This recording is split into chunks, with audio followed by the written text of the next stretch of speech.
Welcome to the CannaConverstations blogcast, part video blog, part podcast, aimed to bridge the gap between the cannabis industry and the patients it serves. Join the ladies of Midwest Canna Concierge as they bring everyone to the table, from cultivation experts and dispensary staff to lawyers, doctors, and medical marijuana patients, to have open conversations around all things cannabis related. Hey everyone, welcome to Canna Conversations. As usual, I'm Amanda and this is Danielle.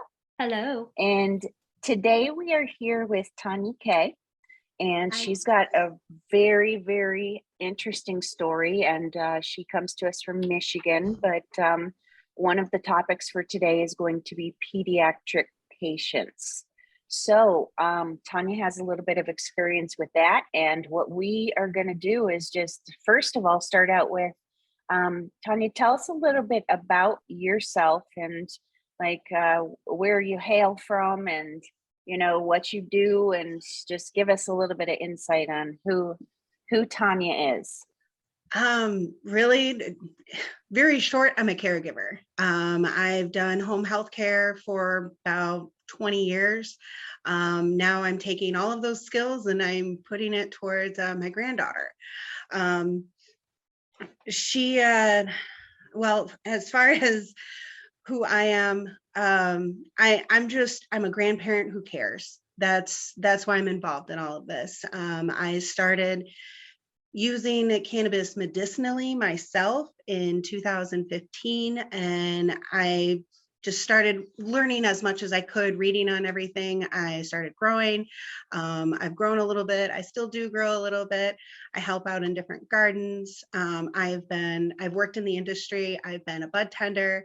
I've been in the caregiver system, a vendor at our social clubs that we have up here. Vehicle City Social Club, I vended to patients at that location. I've also worked in a lab. I've worked as a selection specialist in a lab. So I have a little bit of an idea of how the Michigan marijuana system works. At this point in time, my main focus is my granddaughter, who is now 1 year old. She's not quite 13 months, and she's been on cannabis since she was 3 months old. So that's kind of why I'm on here today. Why is she on cannabis? Yeah, that's exactly what I wanted to find out, is what happened, and what were some of the, and we'll talk about this again. I'll ask you the question again if you forget, but what were some of the more traditional types of medications that had been tried prior to trying cannabis? Okay.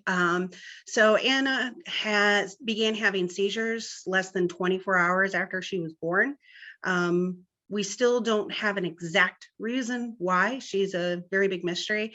But what they started her off on was, of course, they gave her Ativan to stop the seizures. They also, for when we brought her home, they had her on phenobarbital and Keppra. Yeah, so those, newborn babies, they're kind of sedated anyways, but when they get to like a month old, she wasn't looking around. She was a little potato, and she was so unresponsive, we thought that she was blind. You had to actually touch her eyelashes in order to get her to visually respond, to blink. My daughter and I talked a lot about this and what this is doing to her child, and what can we do for a solution. I said, well, I know a lot about cannabis. I'm a certified cannabis consultant. I should be able to help you out with this. So we decided to take the path of medicating her with mainly CBD. The tincture that Anna is on is 20 parts CBD, 1 part THC, and 1.6 parts of CBG. So a very, very low dose of THC. So no, this baby is not high. That's probably what everybody thinks. Oh, you're getting your child high. No, absolutely not. But what we noticed, we began the transition. We started her with the CBD tincture. She was still on the Keppra and she was still on the phenobarbital. we noticed more response from her. She was only 3 months old. She was looking at you. She was starting to smile and make a couple little noises, and it was great. So as we weaned her off the phenobarbital and increased the cannabis, we noticed more developmental progress. She was just, very simply put, she was being a baby. We recently took her off the Keppra, so she is now 100% pharmaceutical free. All she's on is CBD. Still no seizures. She has not had any seizures. I was just going to ask, how many has she had? So None. no breakthroughs. That's crazy. None at all. What does her medical team say? Everybody's very impressed with her progress. In her developmental, because when an infant is on phenobarbital, even in the side effects, it says developmental delays. This is an expected side effect. That's not acceptable for me. And that's and for her mother as well. We want Anna to be the most that she can be. And since she's actually come off of the Keppra, she is now reaching, she is jumping, she's expanding her vocabulary. It's still, baby babble, but it is expanding. So she's more aware of where she is and who she is. So it's a little bit better every day. That's amazing. And to think that you guys were able to help her. So, I mean, just over a year is incredible. Like, it takes people a long time to find the right dosage and the right program. And I'm sure that as she ages, it'll change and you guys will have to like ebb and flow it with her. But that's the beauty of it. You're going to be able to do that. Yes. And for her grandma to have the experience and the knowledge to be able to do that is amazing. Yeah, it's been quite a journey. She well, and another thing we do also is we use a CBD cream on her. With everything that happened, again, we don't have we don't know what to expect from her. They're like, we don't know. We have absolutely no idea. So our medical team is just, it is what it is. That's kind of where we're at, but they're very happy with their progress. She still has a lot of jerky movements. And when we put the CBD cream on, that seems to lessen those jerky movements. It's a little bit more fluid for her. So the combination of those two medications, I think, is really, really helping her out. So I guess one of the things that I'd like to talk about anyway is how was it coming out of the cannabis closet, in essence, with other folks when it comes to a pediatric patient? Because I'm sure you got a lot of pushback from a lot of people. So what kind of pushback did you get and how did you deal with it? Surprisingly enough, it has been very minimal. And I have to credit that to my base knowledge, because I have not, well, you're in, like I said, oh, well, you're getting your baby high. No. There is just enough THC in this tincture to make the CBD act the way it's supposed to in your body. So it's just a little bit, and that's what a lot of people's concern is that, oh, she's getting high. No, she's not getting high, because the CBD counteracts the THC. You and I, we know this, that, even with adult patients, is if you are getting too much of a head high when you're medicating for pain, you have to consume so much THC. You take a little bit of CBD so that head high goes down. So being able to explain that to people, I expected a lot more pushback than what I actually received, because it has been very minimal. In the state of Michigan, we have a very strong caregiver system. I've had a lot of outreach from other caregivers saying, hey, can we help you with Anna's medication? So I think I've received more support than criticism, which I'm super happy about. Yeah, that's excellent. I was going to say, that just speaks to the nature of the industry, to show why people are doing this. They want to help. Yeah. And that's absolutely. why caregivers are so important to maintain in the state of Michigan for Absolutely. reasons. Just one example right there is Anna's condition. Yeah.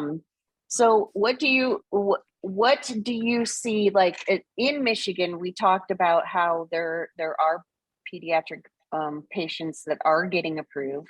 What does that process look like, and what did you have to go through in order to get her medical marijuana card? Well, for Anastasia, first we tried in Michigan, they want you to get a recommendation. The preferred method is to get a recommendation from either the child's primary care physician, their PCP, or the specialist that's working with them. In Anna's case, it was her neurologist. Her neurologist was not supportive of this. He said that it would not help with Anna's condition. It wouldn't make any difference. And he didn't think it was appropriate. And I politely told him, I said, well, that's fine. I'm going to disagree with you in this regards. So I found a cannabis doctor local to us who was willing, heard about Anna's case, and was willing to make that first signature, because in the state of Michigan, you need 2 signatures in order to get a pediatric patient certified. A lot of the struggles that I hear from other parents, because I do speak with other parents, this is something I've been passionate about even before Anna came on, was pediatrics and cannabis, just because I did know the benefits even before Anna came along. So that's usually the first hurdle parents run into, is getting that first signature. There's a lot of doctors that do the medical marijuana certifications, but they're not comfortable signing that first signature, but they'll sign the second one. So we were fortunate enough to connect with a doctor that was willing, that his main thing is doing cannabis certifications. And he was comfortable with signing that first signature. And then it was not difficult at all to get the second signature. Good. So then initially, when she received her certification, did you have to go to a dispensary, or did you have a caregiver set up for that type of We were very situation? fortunate because of what Anna is on. It's technically considered hemp because her dosage of THC is so low. So we're very fortunate in that, and we actually got it from a hemp farmer who is a caregiver, and we get all of Anna's medication, and all of Anna's medication is tested. I know that's another hot topic. Yeah. Because her specific combination needs to be so dialed in. We don't want any mistakes. She's a baby. She's a year old and she weighs 15 pounds. So she's wow. She's a little peanut. Yeah. Oh my gosh. Yeah. I would have brought her on today, but she's not feeling good. She's got a little bit of a stuffy nose, so totally fine. She would have been a little bit cranky. Yeah, she doesn't want to hang with us girls anyway right now. No. Yeah, everything absolutely is 100% tested. And I wanted, instead of trying to develop this for myself and, hey, I can do this, could I do it? Absolutely, I could. Could I learn? Absolutely, I could learn. But I want to get it from somebody that I know knows exactly what they're doing, just because she is so little. Now, my grandpa, when I give my grandpa gummies, that's a totally different situation. He's a little bit older. He's a little bit tougher. So, but not an infant. Yeah, he can ride it out if need be. Exactly. He'll be all right. He'll just be really happy and really sleepy. But yeah, so with everything that's specific with Anna, we do have all of our meds donated. And that's another beautiful benefit of the caregiver system, is a caregiver saw a family in need. It would cost us $200 to $400 a month to get this medication. Of course, it's not covered by insurance, but this is going to make her have a life, a life where she's not sedated. And she's such a happy baby. She really is. And she's very strong-willed. She's trying so hard to roll over, trying to make all those connections. So she's going to do great things. It's going to take a little time. Absolutely. So I've noticed a lot, I've noticed a lot of activity, primarily on social media, but with some legislation that's being worked on Yes. and presented. And so why don't you tell us a little bit about that? Because I think you're involved, aren't you, in A some little of bit, that, yeah. or activism? For The sure. House Bill 5300. And it's a package. It's 5300, 5301, 5302, I think. Might be 4 as well. So it is a package deal. And what those bills are trying to do is they're trying to completely eliminate the caregiver system. I was one of the many people that went to Lansing when this was in committee. When this bill was in committee, I went up there. Anastasia and I went up there. And during that meeting, they allowed 45 minutes for the people that were supporting this bill. They talked about car sales, they talked about alcohol, and really not anything relevant to the bill, but they were allotted 45 minutes. Those in opposition were allotted 15 minutes, and there was 4 people that were able to speak. Unfortunately, Anna and I were not one. But the original bill stated that you could only have 1 patient. So you can only have 12 plants in 1 patient. And it's like, why are you making these caregivers choose? Why are you making them pick their patients? And it was, do you pick the cancer patient? Do you pick the HIV patient? Do you pick the epileptic patient? Do you pick the pediatric patient? Who do you pick? Who do you, X-nay out of your registry? And one of their big things in this bill is they're under the assumption that no caregiver meds are ever tested. And that couldn't be further from the truth. RSO is tested, which is what most of the extremely sick people, the people that really need it, that's what they receive. A cancer patient's going to get a gram of RSO or several grams of RSO from their caregiver, and the caregiver is going to test that, making sure that the patient is getting the right amount of medicine. Because when you're dealing with RSO, it's a lot different than smoking a joint.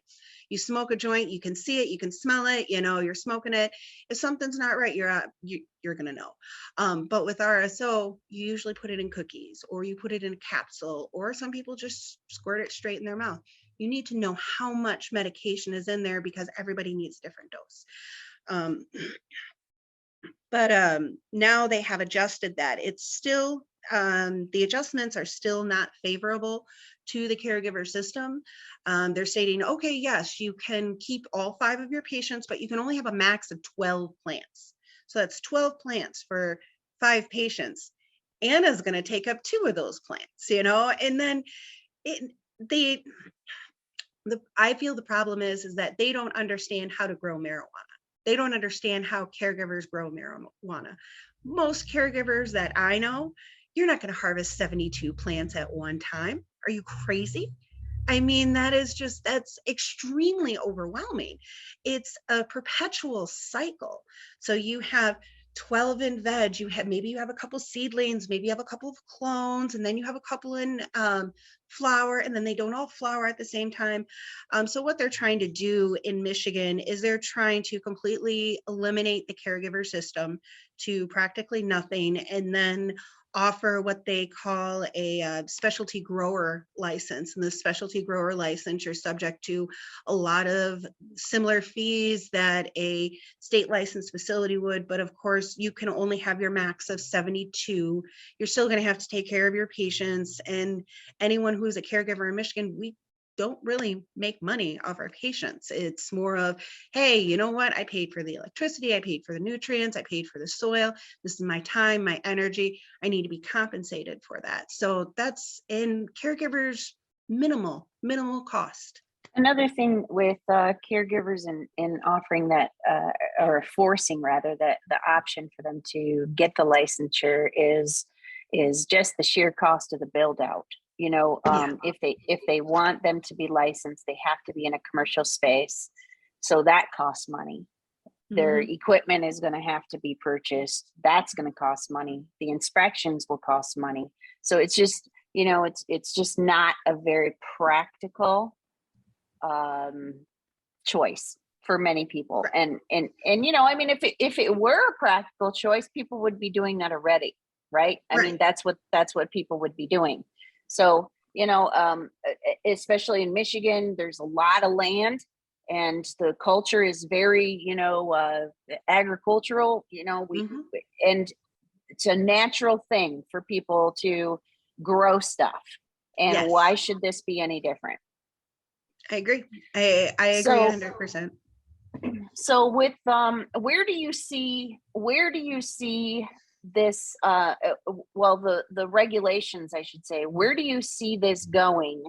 Has it been spoken about in the House in regards to pediatric patients? I heard something in regards to a bill that was being presented or prepared that would allow for children, and this is going to be a minute for Anna, but for them to then get their cannabis products while at school. Yes, that is a bill that Amy Carter was actually a big part on. That's her baby right there. That is for children. Right now, in the current situation, any child that is a medical marijuana patient, they need to be removed from the school. They need to go 1,000 feet away from school property to consume their medication, and then they can go back to school. So it's an entire process. Like Amy needs to go to her son's school, sign him out, and then he pull him out of class, sign him out, take him out of the office, drive him down the street, give him his meds, send him back, sign him back in, and send him back. That's a huge disruption. Any child that's on Ritalin or Vocalin, which is a controlled substance, which is why I mentioned those two medications, they can go down to the office. Hey, can I get my pill? And yep, not a problem. Here's a glass of water administered by, an office staff member, and then go back to class. It's a 5-minute situation as opposed to a 25-minute ordeal. So what this particular bill is going to allow is for children to consume their prescribed medication that has cannabis, be it CBD, THC, or a combination of both, and maybe a few other cannabinoids, that they can consume these products on site. So they can have the same rights and privileges as a child that is prescribed another controlled medication, controlled narcotic, such as Vocalin or Ritalin, etc. So that's what that is for. Yes, it is going to be a minute for Anna because this particular bill does not include it to be covered in daycare. Right now, Anna's a little bit too special needs to be in daycare, and we kind of want to keep her close, just natural paranoia. We want to watch her. But I have talked to Amy about that. I'm like, well, maybe we should kind of see if we can get that into, because children in daycare, and that could affect children in latchkey as well, because that's a daycare and that's not necessarily school. So that is something that I have talked to Amy about. But that it's I do a big not know issue exactly where that is. I think it's going to, with the popularity of cannabis and with everybody understanding now and studying the benefits behind it, there will be a lot more pediatric patients coming forth. And so I agree, it should be accessible, just as accessible to these children as their Ritalin or their, other medications that they may be prescribed. It is disruptive and ridiculous. Just Danielle, so Amy Carter, she is also a mother in Michigan that has been fighting for years. She's an activist in regards to pediatric patients. Her son was on a ton of medications, and she was able to get him off with the use of cannabis, but it was a long process. So Anna here is she's a little like Tanya says, she's like a little potato. And we're a tater tot now. We're a little bit baked now. Yeah. That's so cute. I just love that. That's awesome. So with your family, you're a grandparent of Anna. So are there family members that you have come across that wouldn't necessarily agree with your decision or yours and your daughter's decision to medicate her that way? I don't think so. Nobody's spoken up about it. But like I said, I have been researching and just absorbing as much information as I can about cannabis since 2015. Since that point in time, I started the conversation with my family on the medical benefits of cannabis, like I said, long before Anna came around. So they knew my position and they've picked my brain over the years. Now, if Anna was born in 2015, when I was just learning about this, yes, I feel that I would have gotten a lot of negative feedback from my family. At this point in time, no. I have one cousin he is very unsure about cannabis and he's very hesitant, but we had a conversation about Anna and he goes, there's not research, but his main thing is that there's not enough federally funded research. That's his statement. And I understand that. There won't ever be. Yeah, I know. And he's like, but it's working for her. He's like, I'm seeing her improve. Every time I see her, she looks better. So I can't say you're doing anything wrong.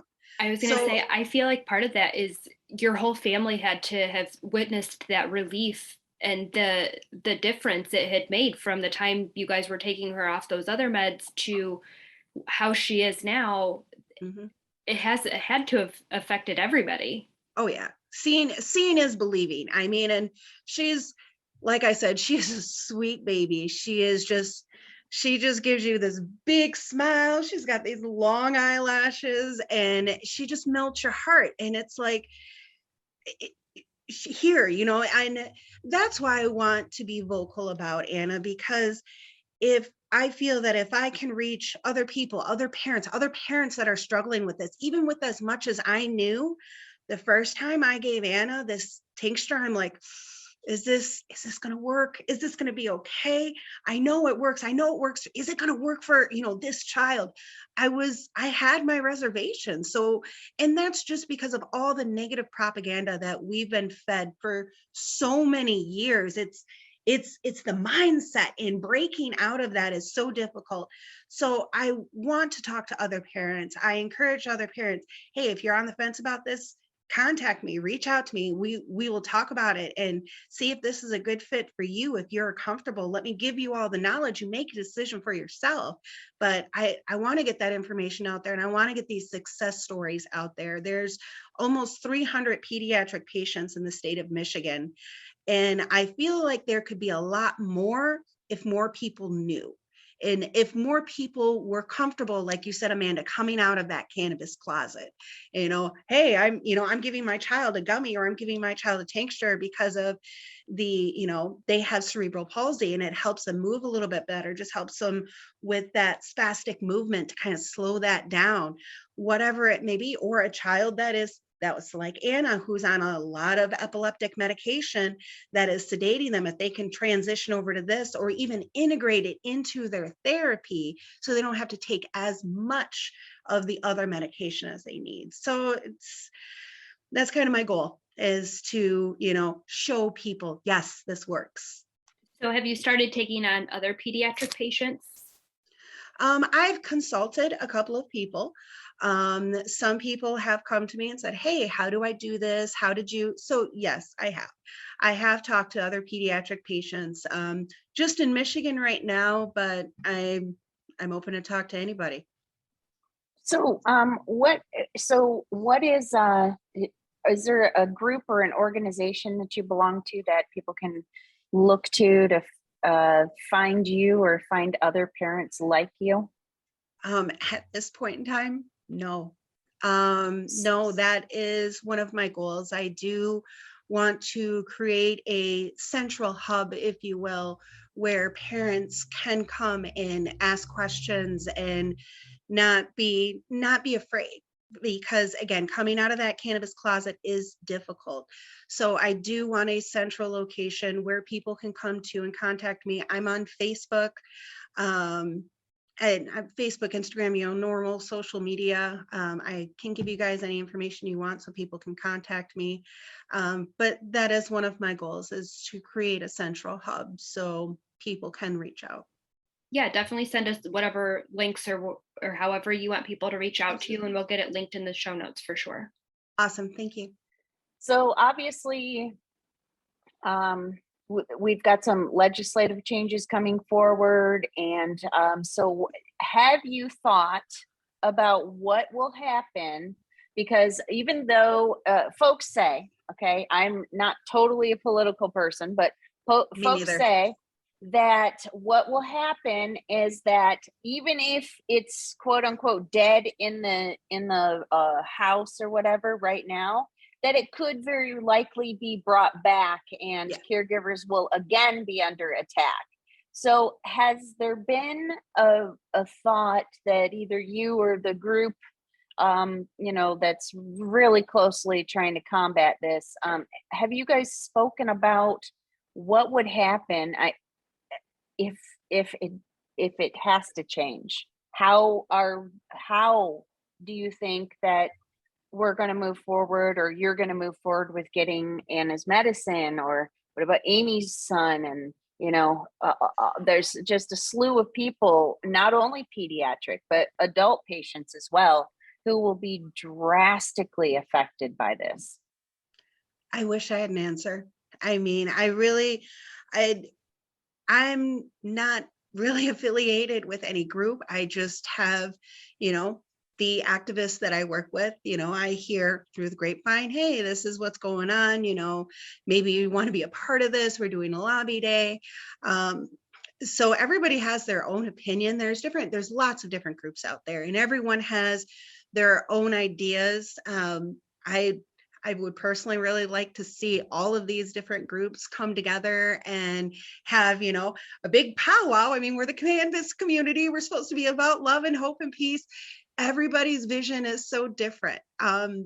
Michigan is unique because we have so many different laws. We have, the caregiver system, which is the founding system.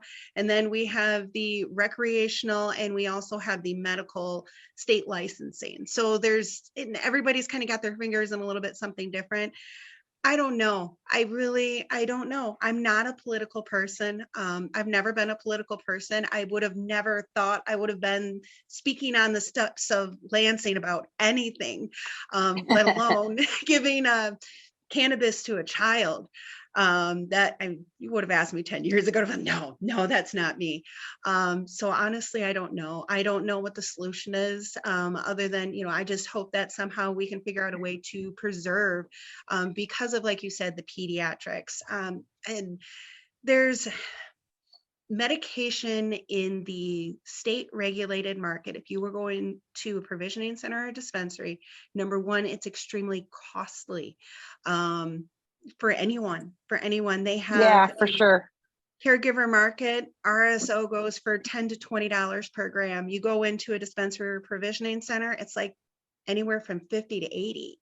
That's ridiculous. That's especially absolutely correct. A cancer patient consuming a gram a day, and then you expect this person can't work. Where's their income coming from? If they were independently wealthy or whatnot, I'm sure they could afford it. But for the normal person like us, and come on, these are folks that are sick, right? Yes. They need the cannabis for a reason. So most likely it's affected their ability to work, or live their life.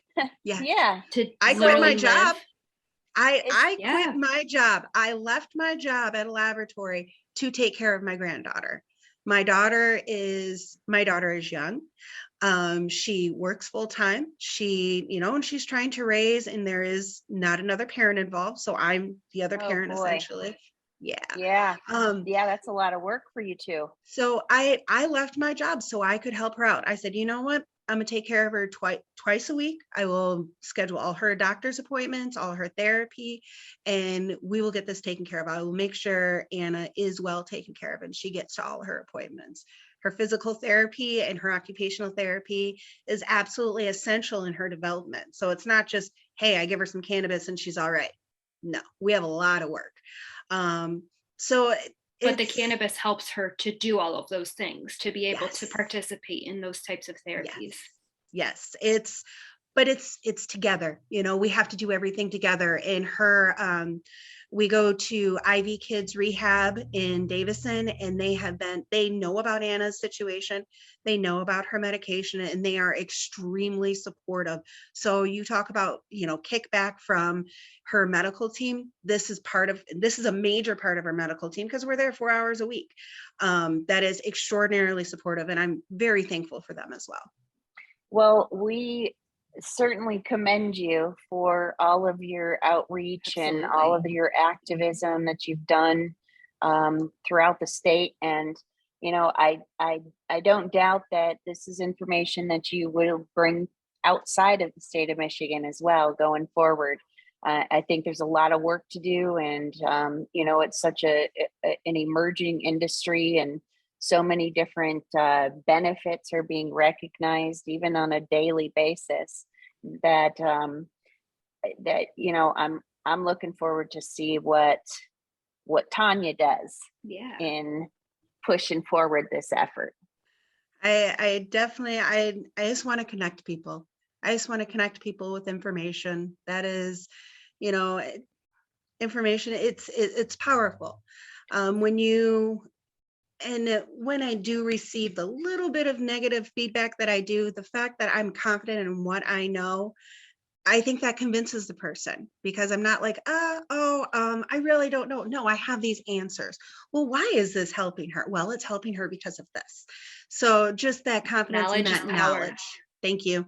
Absolutely. Sorry, I had a brain fart. No, that's okay, because I say the same thing. I would hear it from patients all the time, even adult patients who are fearful of having the conversation with their primary care physicians about medical cannabis because they're afraid of that pushback. But I try to empower them and say, the more you know, and the more evidence of just if you've tried it yourself or whatever, the more you can present and back up why you're choosing this, the more at ease people are going to feel about it. The more people are going to back away and say, "Oh, you've made the decision." Then you've done the research. Yes. Well, I convinced my grandfather to start taking gummies for his pain. He's 86 years old. He's and talk about a mentality that's hard to break. Talk about a generation that's hard to shift. I think I really got him. My grandmother suffered from Parkinson's. So in her last years, we were treating her with RSO. And I would just put a little bit in her tea. And my grandpa, he watched her from a shaking hand. She couldn't eat her soup. She couldn't eat yogurt. It was sad. And he goes, look, she stopped shaking. And I'm like, yeah, Grandpa, that's what cannabis does. And he's like, oh, that's great. I got goosebumps. And he was just awesome. He was so excited. And then when he came to the point where his pain is, he's got a lot of hip pain, a lot of hip pain right now. But he's like, before it was, oh, I don't know about those gummies. I'm like, Grandpa, just try one. Now he's like, hey, can you give me 2 of those? So, or he'll call me, he'll be like, hey, I need some more of my pot candy. Oh my God. I love I'm it. like, okay, Grandpa, I got you. I love it. So That's complete and total turnaround. And it was from me educating him and showing him, and then him experiencing it himself. He's like, oh, wait, this is great. And he doesn't take complete THC. He takes a 1-to-1, 1 part CBD to 1 part THC. So it's a nice balance for him. He still does have pain meds on board, but he's 86 years old, construction worker. I mean, hard worker. He's hurting.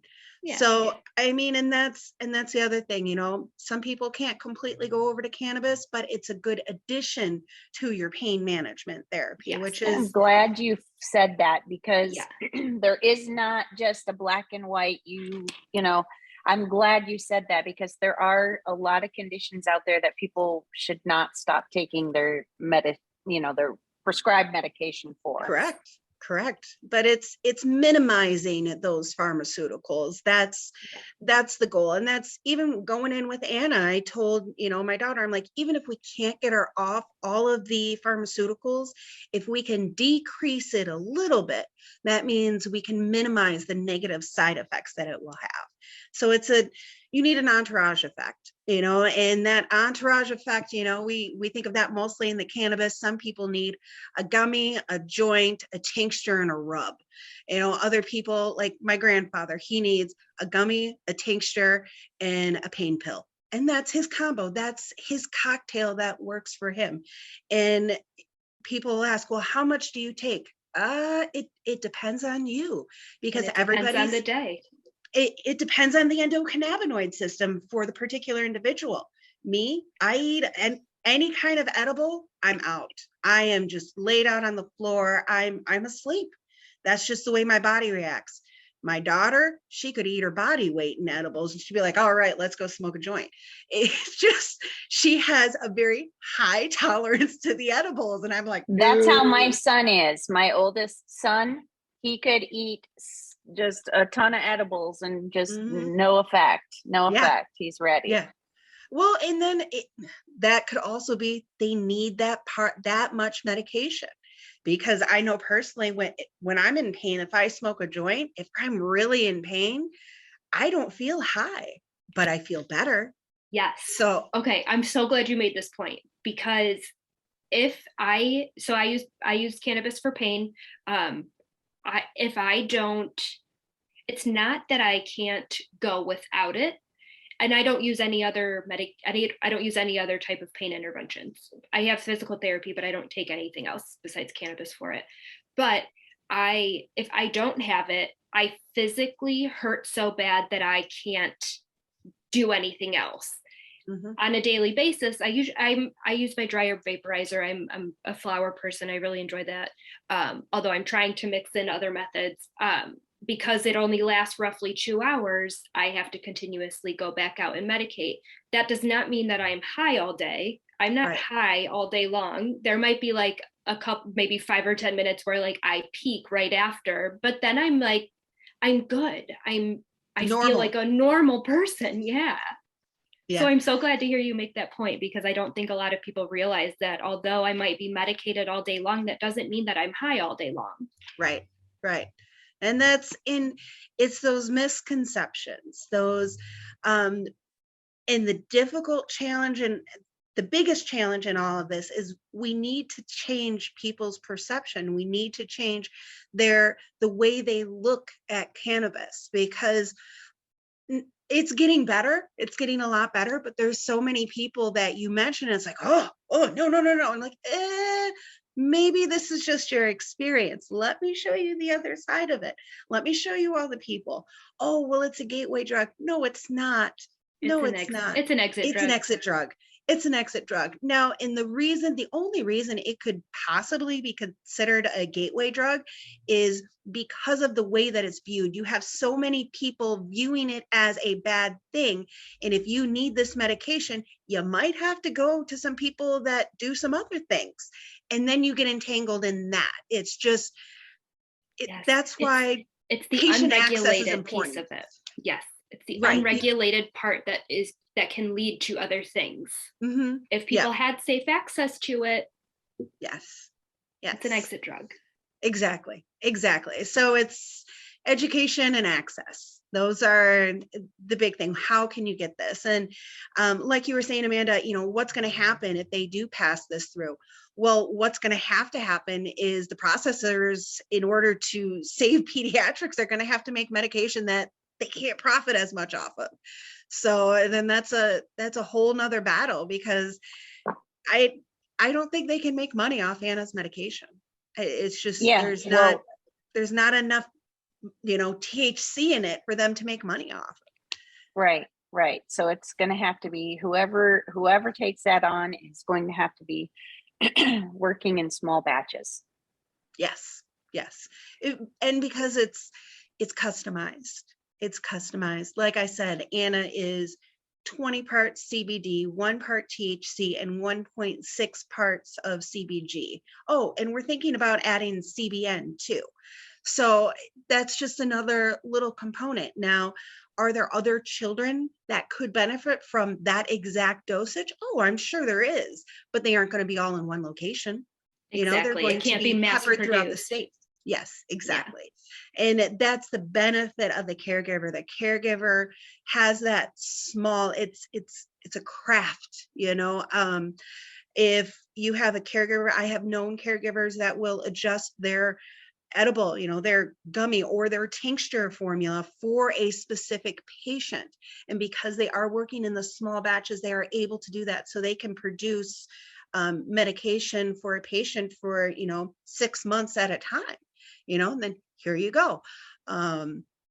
They can't do it on the mass market though. That's just not profitable. And that's horrible to say. It's horrible to say, well, why? Which is sad to think about, like to think that that's what's being produced is the high THC because that's what sells in the stores, but that's not, that doesn't cover everybody. That's not. No, it doesn't. And then we had in Michigan, we had a recall because of a lab boosting the THC content. And so they're marketing to the rec market, you know, for the recreational market. What do people in the recreational market want to do? They want to get high. Nothing wrong with that. Okay, you want the high THC, you know, great. But if you have a real medical patient that says, I can't go over, you know, that 15%, anything over 15%, I just can't function. And then they're seeing this medication on here that's 17, 18%, when in reality, they could use that medication, but they won't use it because it's labeled higher, which is geared towards the adult use market. And so that's an interesting point. I want to ask this question. Is there any type of record or statistic showing how many pediatric patients might have been impacted by that lab recall? I have not seen anything, but again, we may not know for a little bit. Because say, and honestly, that might be something that is not going to make it out to people's knowledge because of that can be, I mean, can you imagine, say this happened when caregivers were not a thing and Anna was expected to get medicine from a dispensary that had purchased it from this lab, and she gets such a tiny amount of THC, and then you find out that there was more or not enough or whatever, like can you have imagined? You would have known probably right away because that medicine. If there was more THC than what she needs, I would expect her to maybe, you know, be a little bit groggy or sleepy. Nothing as far as that. I don't think it would have like any major long lasting harmful effects. No, but she would be out of it more. Yeah, she would feel high, but she wouldn't be you wouldn't know that she feels high being so young. I mean, and if there wasn't enough, she could have a breakthrough seizure. Exactly. If she doesn't have enough of that THC, there could be a breakthrough seizure. And then we think, oh, the medicine's not working, we need to up the dose. And it's like, we ran into that issue. So I'm based in Ohio, and I worked in a dispensary for several months. But when we first opened and the market first was getting up and running, one of the processors had made this tincture. There was a 220, a 440, and eventually they came out with a 660 and milligrams, that is. And we had a mom who was her son's caregiver. And in Ohio, the caregivers are different. We don't have we don't have growing rights here in Ohio. It's caregivers solely just access the dispensary to purchase for their patients. But this mom had finally found the right dose of this particular tincture, and it was working really well for them. Well, then the next batch of the same product was not the same. It was not, I don't remember all the details exactly, but with that next bottle, the son was having seizures again, and he was almost back to as bad as it was before. And the mom was like, I don't understand what happened. So she literally like called around the entire state to find the batch from before. And then eventually I think she was working directly with the cultivator to get it back where it was. But because the market's so new and all the places are still trying to figure it out and really get their systems down, that's hard to do. And these pediatric patients particular, but any patient, they don't have that kind of time to wait and wait for the back and forth like that. It needs to be a continuous supply of medication. Yes. From somebody who knows exactly what's needed. Yes. And I'm glad that that mom was able to work directly with the cultivator. In That's the basis for the caregiver system. You work right with the person that's making and say, hey, this is what works for my child. And then you get that very specific combination every time. Now, if somebody who's mass producing something, they get feedback that, oh, this particular combination isn't working, and they tweak their recipe, they may not. I don't think they have to tell anybody that they tweak their recipe. There's no, they don't have to. As long as it's clearly labeled on that Yes. batch. Yes, Yep. but that's where the education comes in. Knowledge is power. If you don't have that knowledge, if you don't know how to read that label and adjust it even, oh, okay, so there's 0.5 more milligrams of THC per dropper full than what it was before. Now, how do I adjust this appropriately? And even just people don't know. If they knew, if they had somebody that they could go to and say, hey, this is a little bit different, or hey, how do I read this label? That's what the caregivers do, And I think a lot of it comes back to, like, for that mom in particular and for yourself, like, it's the empowerment, it's the advocacy, it's the fighting for the answer to figure it out. And a lot of patients, and I know I can speak from experience, when I first really started getting into it, it's easy to get defeated. It's easy to feel like it's not working or it's not worth it or whatever, right, and just fall back into where you were before. But it's the fight. It's fighting for just finding the right path. Cocktail. Yeah, the right cocktail. Exactly. And they do that in the mental health care system too. In the mental health care system, they use a plethora of pharmaceuticals to find the right cocktail for each individual patient. There's no difference. There really isn't. You just need to find out what works for you. And as your condition changes, especially with pediatrics, because they're growing, Anna's not going to be 15 pounds forever. I mean, probably 6 months, but not forever. And as she grows, her needs are going to change. So we're going to need to find a different cocktail, and we are prepared for that. So it's not a one and done. It's not, hey, this is it, we're all done. We need to continue with the education and, keep up with that knowledge as more information comes available. Hey, like I said, we're talking about adding CBN. If we add CBN, then that's going to be an addition to her cocktail because we have more information about this particular cannabinoid. So we think that this is going to be beneficial. For people that don't know, what you listed, there's several different cannabinoids, so THC and CBD being the most common, but do you mind touching on what those other cannabinoids do and why you would be adding them into Anna's regimen? Well, I'm still doing research on it, but preliminary research with the CBN is neurogenesis. So the goal is, she had so many seizures. She was on an EEG for 19 hours and she had either 52 or 56 seizures, more than 50 seizures in less than a 24-hour period. And that was also with the Ativan, with the phenobarbital, and with the Keppra. So and my heart is breaking just like picturing that tiny little body. She was sedated, so she was still having these seizures even though she wasn't moving. It was a very rough time. But with that being said, we know that she has damage to her optic nerve. Her optic nerve is a little bit white, and that's from lack of oxygen and lack of blood flow. Could it be from something that happened in birth? Maybe. Could something have happened in utero? Maybe. Could it have been from the seizures? Maybe. So the point is that there was nerves that were damaged, and we want to reconnect those nerves, reconnect those transmissions. And I have a feeling, again, preliminary research, that CBN may be able to help with that. I want to go a little bit deeper. I want to find out everything I possibly can about it before I add it into her regimen and make sure it's right for her. As I say, I do know that it tends to make you sleepy, so that might be best for her nighttime routine, however often you give it. Exactly. Yep. So, and that's the other thing. Is it going to cause additional sedation? Because we don't we don't want her sedated while she's in therapy because we want her to learn and remember. So we And be able to engage. Exactly. So we give her a smaller dose in the morning and then a larger dose of her current regimen at night.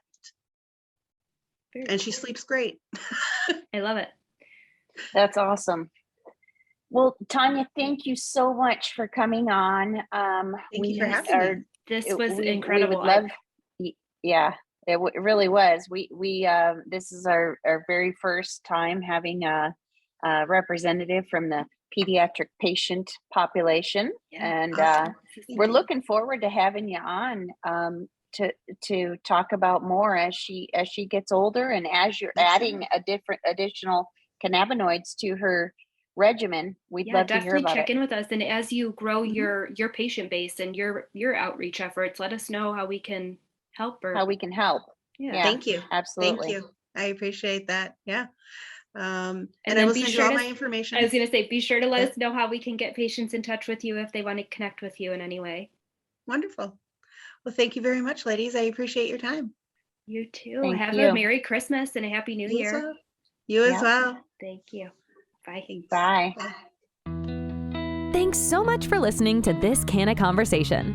To learn more, please follow us on Instagram at Midwest_CannaConcierge. If you're enjoying the show, please feel free to rate, subscribe, and leave a review wherever you listen, so other Canna curious folk can find us. We really appreciate your support.